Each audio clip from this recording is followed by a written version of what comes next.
आप सच्ची मानिए, जिसके निकालने में तुमको सुख की अनुभूति हो रही, उसको रोकने में कितनी सुख की अनुभूति होगी। उन्मत्त हो जाओगे, बहुत जल्दी आपके सारे के सारे करण भगवदाकार होने लगेंगे यदि आप ब्रह्मचर्य का पालन करेंगे। शरीर स्वस्थ, हल्का, मन प्रसन्न, नींद आदि पर विजय, कितने गुण ही गुण।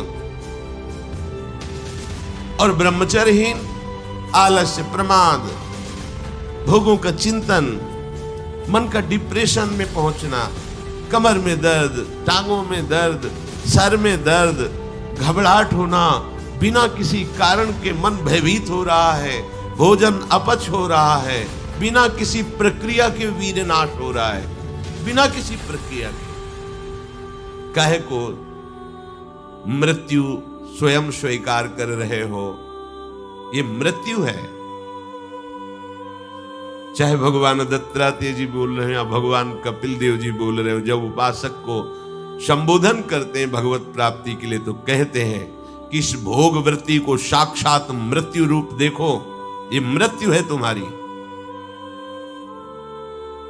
जब शरीर राग त्यागना है तो तुम शरीर से भोग भोगोगे तो आसक्ति शरीर की पुष्ट होगी, आसक्ति भोग सुख की पुष्ट होगी, है नहीं।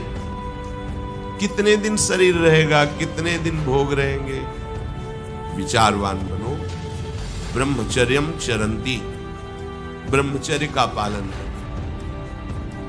उपासक जो ब्रह्मचारी होता है उसका खिला हुआ चेहरा रहता है, जैसे कमल खिला हुआ, बिना किसी कारण के उसकी मुख मुद्रा में प्रसन्नता होती है। जो ब्रह्मचर्यहीन होता है बुझा हुआ चेहरा होता है, तेजहीन, बिना किसी कारण के वो शोकग्रस्त लगता है। बैठा है, आपको लग रहा है शांत है, लेकिन आप चेहरे को देखो, वो एक शोकग्रस्त है, कुम्हलाया हुआ चेहरा, अशांत चेहरा। मुख प्रसन्न, तन तेज विराजा, यह है ब्रह्मचर्यम चरंती, भगवत आराधन संपन्न उपासक का। जैसे आग में पैर रखते हुए कोई चले तो कैसे चलेगा, ऐसे ही ब्रह्मचारी की पहचान है। इतनी स्फूर्ति उसके अंदर होती, जैसे आग में चलने वाला पूरा पैर नहीं रख पाएगा, अगला कदम रख देगा क्योंकि ताप लग रहा है, ऐसे उसकी स्फूर्ति होती पैरों में। उसकी आंखें एकाग्र रहती, चंचलता इधर उधर या बार बार झपकना, ये विषयी पुरुष का लक्षण। बार बार पलक झपक, ये विषयी पुरुष का लक्षण। इधर उधर ताक झांक, चंचलता, ऐसा बैठे तिनका तोड़ रहा है, पैर हिला, ये सब विषयी पुरुष के लक्षण। ये तो बिल्कुल साधारण स्पष्ट दिखाई देता है आदमी विषयी है या ब्रह्मचारी, एक सेकंड में लक्षण होते हैं। आपको जब भगवत मार्ग का अवसर मिला है तो गृहस्थ हो, संतान हो गई, ब्रह्मचर्य से रहो। नहीं चाहिए संतान, भ्रूण हत्या, गर्भ हत्या जैसे महापाप करने की क्या जरूरत है। उसी वीर से संतान उत्पन्न होती है जिसको आप नष्ट कर रहे हो, जिसको आप ऐसे पानी में बहा रहे हो, व्यर्थ फेंक रहे हो, तो उसको भ्रूण हत्या का पाप लग रहा है, तो तुमको पुण्य लग रहा है, वीरपात कर रहे हो तुम्हें भी वही हत्या लग रही है, क्योंकि उसमें वही जीवात्मा है जो मां के गर्भ में जाके बालक रूप धारण कर लेती है, उसको तुम नष्ट कर रहे हो।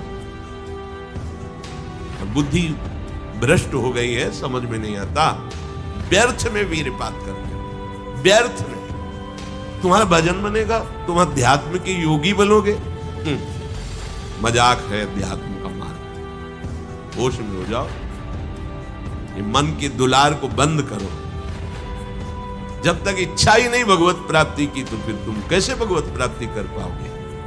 भगवत प्राप्ति की इच्छा कैसे होगी जब तुम्हारी इस तरह से निंदनीय वृत्तियां हैं।